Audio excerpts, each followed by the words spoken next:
Oke teman-teman semua, berjumpa lagi ya. Pada kesempatan kali ini saya akan sedikit membahas ya tentang mentega dan fungsi dan perannya ya apa ketika kita membuat roti goreng. Nah, tak terkecuali dengan bahan-bahan kue lain ya, seperti itu ya. Jadi ini ya teman-teman, yang saya pegang ini adalah mentega yang sudah potongan ya. Ini eh, yang saya gunakan adalah mentega Amanda ya. Jadi ketika kita membuat baik itu roti goreng atau cakwe, kalau mentega ini sampai kelupaan, mungkin teman-teman bisa dicoba ya. Saya pernah mengalami itu dan akhirnya roti goreng yang kita buat itu ternyata tidak ngembang. Nah untuk itu ya teman-teman, kita harus mengenali dulu salah satu bahan pokok ya untuk membuat roti goreng atau bolang-baling itu dan cakwe. Salah satunya adalah mentega. Dan mentega itu apa sih ya teman-teman? Nah itu harus kita pelajari dulu. Mentega itu kan adalah satu bahan yang terbuat dari lemak ya, lemak hewani kalau yang mentega.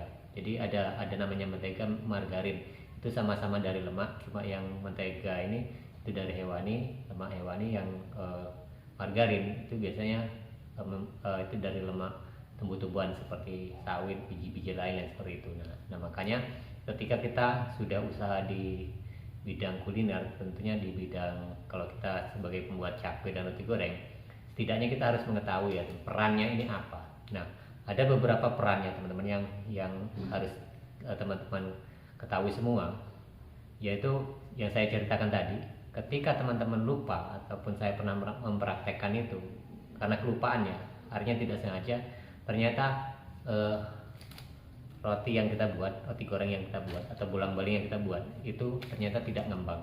Nah, artinya mentega ini sebagai salah satu fungsi untuk membantu mengembangkan roti itu sendiri, menaikkan volume ya, seperti itu. Selain ragi instan, dan mentega ini bisa untuk membantu mengembangkan roti seperti itu. Nah, yang berikutnya tentunya kalau roti ya atau roti goreng yang kita buat gitu kan, jadi kalau mentega itu kan ada sedikit aroma khas ya. Nah ini otomatis pada roti goreng ataupun bolang-baling yang kita buat ini tentunya bisa menambah suatu aroma khas. Artinya bahan roti ini ya aromanya seperti yang ada pada mentega ini.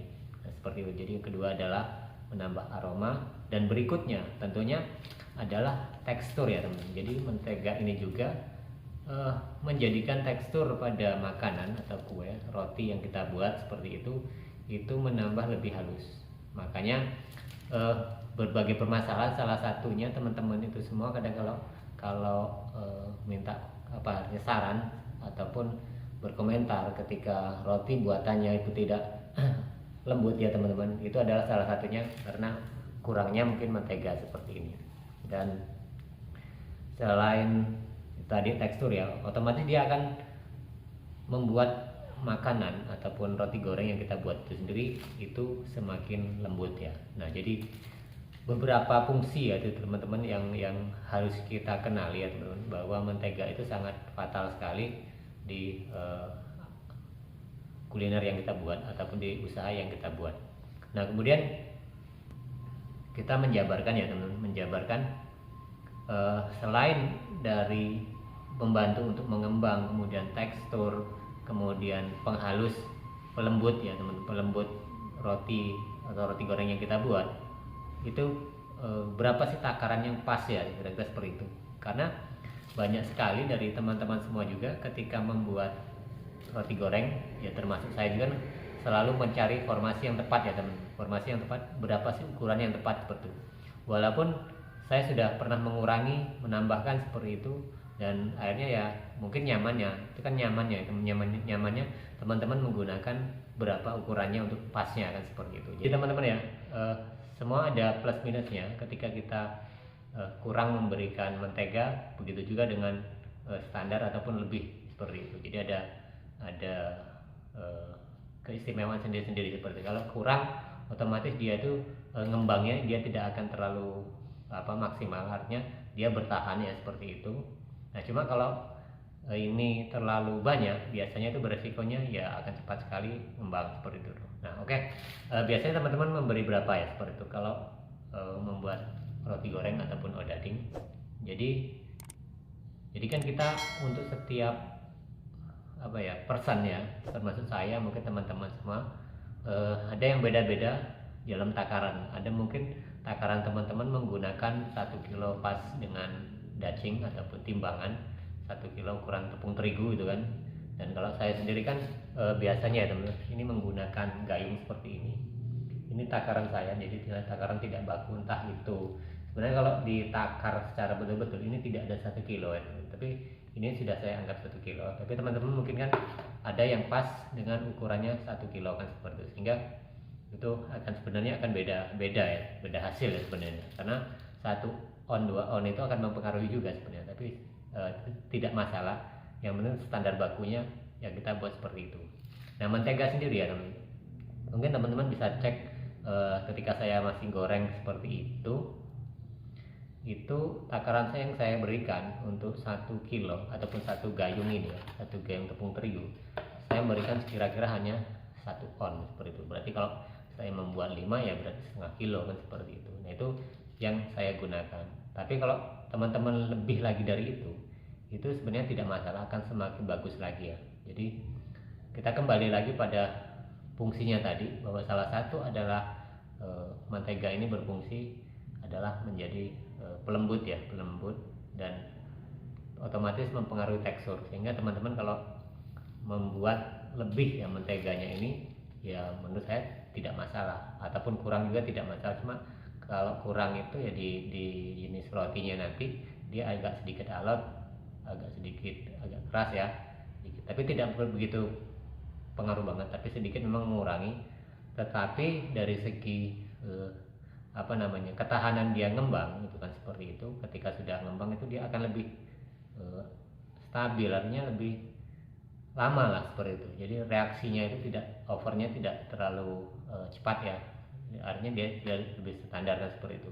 Nah berbeda ketika kebanyakan mentega, dia biasanya akan cepat sekali naik, apalagi kalau pengembang ragi instan yang kita berikan juga itu ternyata banyak kan seperti itu, sehingga dia akan mempengaruhi pengembangan itu sendiri. Nah kemudian salah satu juga yang sering juga teman-teman permasalahkan, artinya kenapa sih kok roti yang atau odading yang saya buat seperti itu ya mungkin tidak berongga. Nah ini ada sisa kan sebenarnya, sisa jualan saya tadi, mungkin ya tidak banyak, ada beberapa biji, saya lihatkan ya teman. Nah ini salah satu sisa ya, sisa dari roti jualan saya. Kalau kita belah ya teman, kalau kita belah sebenarnya ini tadi ya teman. Nah ini serat seperti ini, entah ini dikatakan berongga atau tidak, tapi ini yang saya kerjakan, saya hasilkan seperti ini ya teman. Ini mungkin lebih dekat seperti ini. Jadi masih ada, ini sisa tadi pagi ada beberapa biji ya. Nah, ini jadi rongga seperti ini ya. Ini dihasilkan dari, salah satunya adalah dari unsur, menurut saya adalah dari menteganya itu sendiri ya teman-teman. Sehingga kalau menteganya itu standar, dia rotinya tidak terlalu alot ya. Jadi walaupun sudah kering kayak gini, dalamnya itu masih empuk seperti ini. Padahal ini sisa tadi pagi, dan saya membuat konten ini adalah sore hari seperti itu. Jadi itulah salah satu fungsi dan pengaruhnya ya teman-teman, mentega ini sendiri pada adonan ataupun roti yang kita buat, sehingga bisa memperbaiki secara tadi tekstur, aroma juga, kemudian dan rongga-rongga itu sendiri. Selain itu ada tambahan lain seperti kalau saya menggunakan pengempuk itu bakery plus ya seperti. Jadi tambahan-tambahan seperti itu dia menjadikan roti yang kita buat ataupun odading yang kita buat itu semakin lebih baik lagi. Jadi itu ya teman-teman, kita sedikit mengenali mentega ini dan fungsinya dan pengaruhnya kepada roti goreng yang kita buat, sehingga kita bisa memperbaiki secara tekstur dan lain-lain. Oke teman-teman, itu saja yang bisa saya sampaikan kepada teman-teman semua. Terima kasih atas supportnya. Kita berjumpa lagi di tayangan-tayangan dan video-video berikutnya.